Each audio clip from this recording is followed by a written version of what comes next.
Soy el doctor Héctor Eduardo Velázquez Hernández. Soy especialista en medicina de rehabilitación y medicina regenerativa. Hoy vamos a hablar sobre la anatomía del sistema digestivo, correlacionando un poquito sobre su función meramente superficial para que sea un poco más fácil de entender.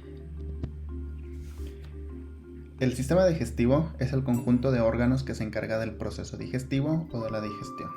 La digestión es la transformación de los alimentos para que puedan ser absorbidos y utilizados por todas las células del organismo. En esta imagen, vamos a colocar el puntero, podemos observar de manera general cómo está conformado todo el sistema digestivo.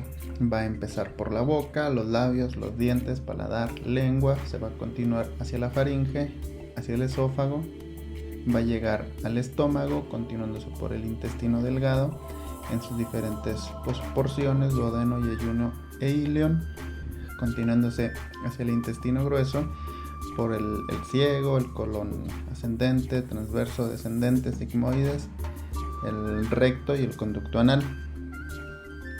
Este sistema digestivo vemos que su fin es la transformación de los alimentos, entonces debe de ser auxiliada por ciertas glándulas anexas, como lo son las glándulas salivales, las importantes, parótida, submaxilar, sublingual, el páncreas y el hígado, junto con la vesícula biliar.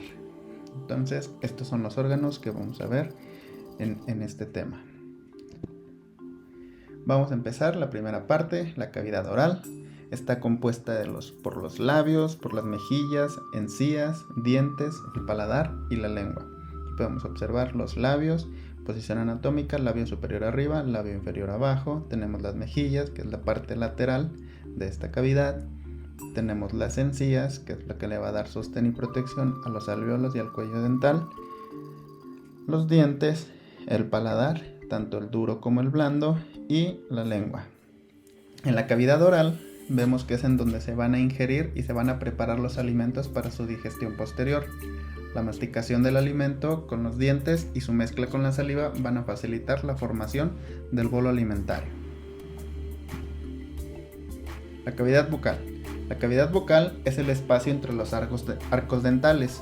Entonces podemos observar que por dentro tenemos arcos dentales laterales y anterior, tanto en la parte superior como en la parte inferior, arco dental lateral y anterior. En la cavidad bucal tiene lugar la masticación y la manipulación de la comida. Además, dijimos las paredes laterales y anterior son los dientes, los arcos dentales, y el techo está delimitado por el paladar, y en la parte posterior con la orofaringe.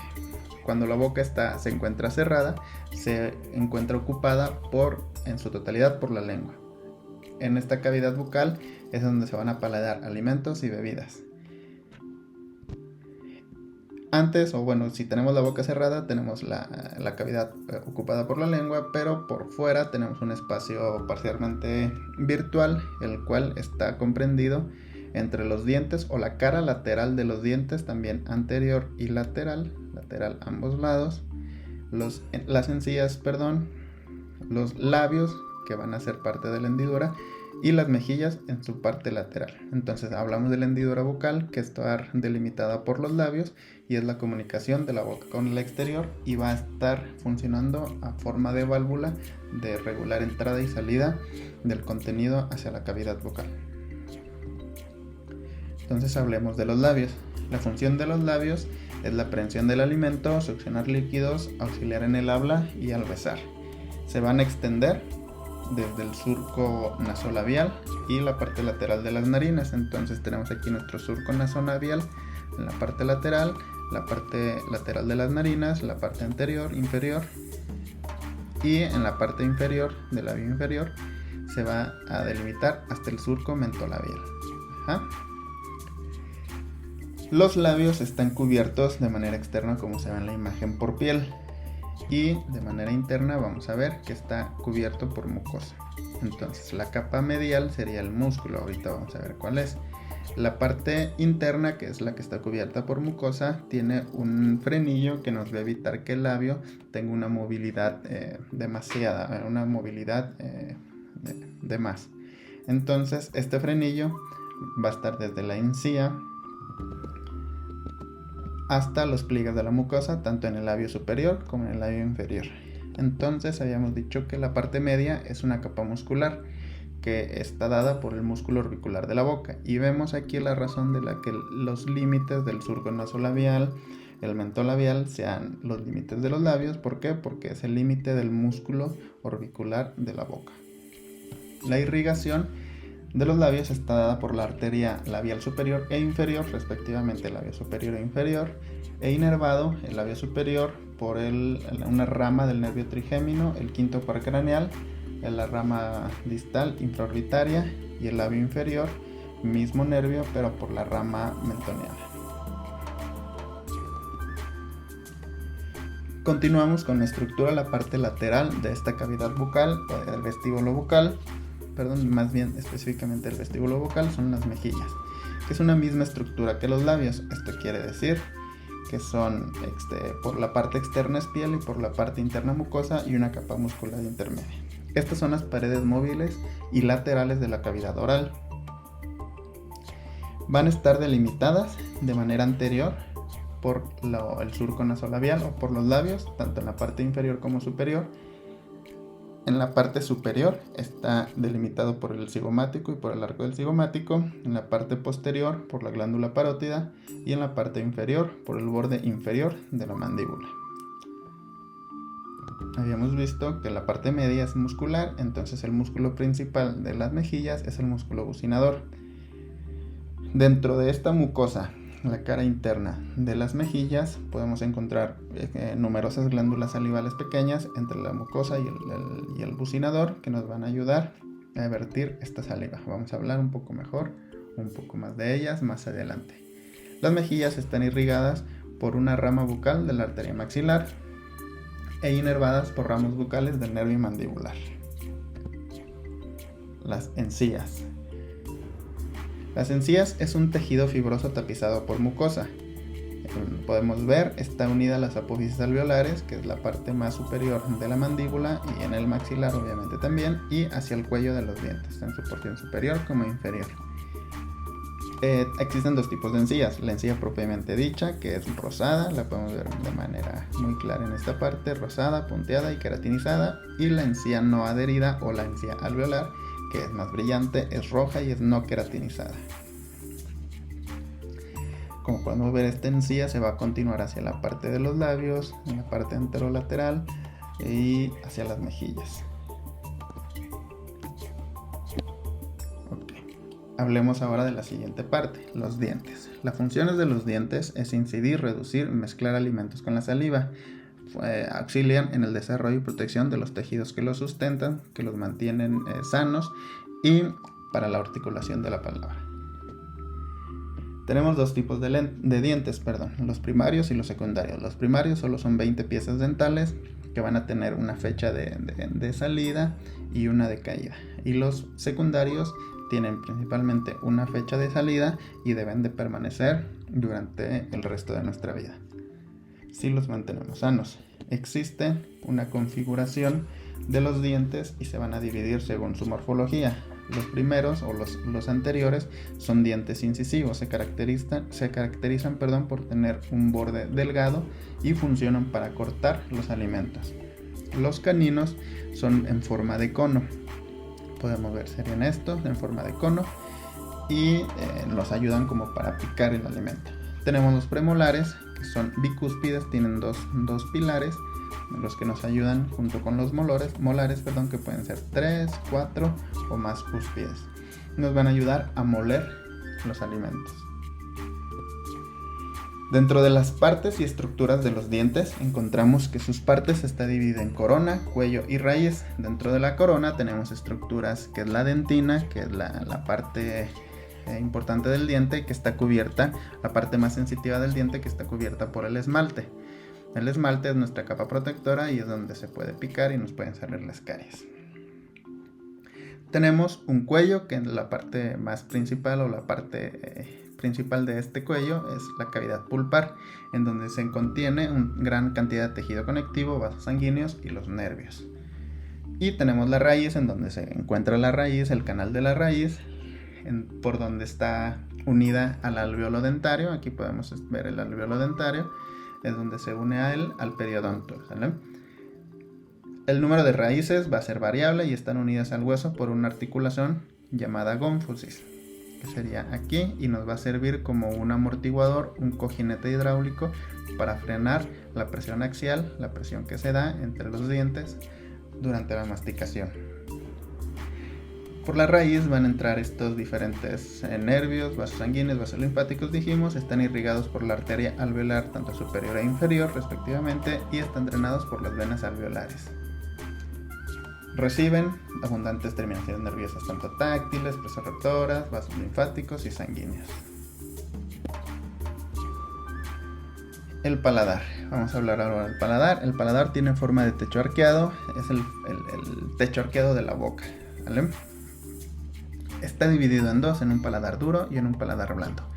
El paladar duro se conoce así porque tiene una base ósea que está dada por la apófisis palatina de los huesos maxilares y de las láminas de los palatinos. Es una superficie cóncava y va a tener algunos pliegues, aquí los podemos observar. Tenemos un rafé palatino y tenemos pliegues transversales y anterolaterales. Estos pliegues nos van a ayudar junto con la lengua, los dientes, a poder manipular los alimentos, a poder paladear los alimentos y poderlos estar manejando y convertirlos en el bolo alimenticio. El paladar blando es el tercio posterior móvil, es blando porque no está adherido a una superficie ósea, está sostenido al paladar duro por una aponeurosis gruesa anterior y una aponeurosis delgada posterior. Existe una fosa incisiva que está situada en la parte media del paladar, está justo posterior a los dientes incisivos y es por donde van a pasar los nervios nasopalatinos. El paladar blando, aquí podemos ver esta aponeurosis gruesa anterior que se une al paladar duro y va a sostener el paladar blando. Al momento de deglutir, el paladar blando se tensa para permitir que la lengua se presione contra él y empuje el bolo alimenticio hacia la parte posterior de la boca y luego se va a ir hacia la parte de la faringe, orofaringe, evitando como modo de sábana tapar hacia la cavidad nasal y los alimentos no se dirigen hacia acá y pueda descender hacia el esófago. Tenemos un espacio llamado las fauces que se encuentra entre los pilares del paladar, que es de los músculos del paladar, pilar anterior y pilar posterior, y las tónsilas o las amígdalas. Estas fauces se van a unir de manera lateral con el palatogloso y el palatofaringio. El palatogloso sería el pilar anterior y el palatofaringio sería el pilar posterior. El paladar está irrigado por la arteria palatina mayor. Podemos observar palatina mayor, palatinas menores, las arterias palatinas ascendentes y son drenadas por las venas del paladar. Inervado por el nervio trigémino también, el palatino mayor, el nervio nasopalatino y específicamente el paladar blando por el nervio palatino menor. Los músculos del paladar blando, estos se van a originar a partir de la base del cráneo y van a descender hacia el paladar y hacia la lengua en sus pilares anterior y posterior. Entonces tenemos el músculo tensor del velo del paladar. Este músculo, su principal función va a ser tensar, como dice su nombre, el paladar blando para abrir el orificio de manera secundaria tanto de la trompa auditiva durante la deglución y el bostezo. Tenemos el músculo elevador del velo del paladar, también su nombre lo dice, su función es elevar el paladar durante la deglución y el bostezo. Tenemos los arcos, los pilares del paladar, que sería el arco anterior, el palatogloso, nos va a ayudar a elevar la parte posterior de la lengua, ya que viene desde la parte superior, apófisis palatina, hacia la parte de la lengua, nos ayuda a elevar la lengua, pero nos ayuda, ese es con punto fijo superior. Ahora si tenemos el punto fijo en la lengua, lo que nos va a ayudar es a descender el paladar. Igual, sería la misma función del palatofaringio, que sería nuestro pilar posterior. Teniendo un punto fijo superior, nos va a ayudar a elevar la lengua en la parte posterior principalmente, y al tener el punto fijo inferior nos ayuda a descender el paladar. para evitar que el alimento pueda ascender hacia la cavidad nasal. Y tenemos el músculo de la úvula. El músculo de la úvula, lo que su función nos va a hacer al momento de contraerse es acortar la úvula, o al relajarse, alargarla. Ok, ya estábamos hablando un poco de la lengua, vamos a continuar. La lengua es un órgano muscular móvil que tiene o que toma diferentes formas y posiciones. Está dividida en algunas partes, en 3 partes. La raíz, que es la parte fija, que es la parte más inferior, que se va a extender desde la mandíbula, la parte, vamos a ver aquí, viene desde la mandíbula, la parte de abajo de la mandíbula, y va a ser hasta el hueso hyoide, ¿sale? La parte fija es la parte que va a unir, y ya después de ahí surge una parte móvil o un cuerpo. El cuerpo se va a dividir, o bueno, está ocupando los 2/3 anteriores, y al final la punta, el vértice, la parte más distal y la parte más móvil de la lengua. El cuerpo se va a dividir en 2 caras, en dorso y en la cara inferior. La cara inferior únicamente va a descansar sobre el suelo de la boca. En el dorso vamos a tener algunas estructuras importantes, como son estos surcos, el surco terminal, que es una V invertida, que nos va a dividir la lengua en una porción posterior y una porción anterior. Y tenemos el surco longitudinal, que nos va a ayudar a dividir la lengua en un lado derecho y en un lado izquierdo. En esta lengua es donde se van a presentar las papilas, que nos van a dar el sentido del gusto, o son los receptores para los sabores. Eso lo vamos a ver en el órgano de los sentidos. Las funciones de la lengua es la articulación de la palabra, apoyo en la deglución, el sentido del gusto y auxiliar en la limpieza vocal. Los músculos, bueno, dijimos, la lengua es un órgano muscular, prácticamente está formado por músculos en todas sus partes, pero tenemos dos grupos de músculos, perdón. Los músculos extrínsecos, que quiere decir están por fuera de la lengua, y los intrínsecos, que son propiamente la lengua. La función de los extrínsecos es modificar la posición de la lengua. Vamos a verlos. Son cuatro músculos. El geniogloso, que está aquí en la parte anterior, es una forma de abanico. Su función se va a dividir igual. Si es activación es un solo lado o unilateral, o de manera conjunto bilateral. Viene desde la espina mentoniana y va todo el dorso de la lengua en su parte inferior. Su acción unilateral va a ser mover hacia uno de los lados de la lengua, y su función bilateral va a ser deprimir la lengua. La va a jalar hacia adelante, entonces la va a bajar. Tenemos el músculo hipogloso, como su nombre lo dice, está por debajo de la lengua.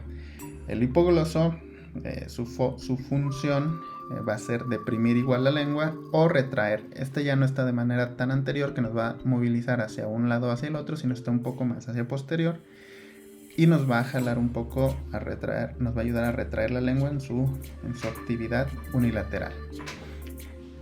Tenemos el estilogloso.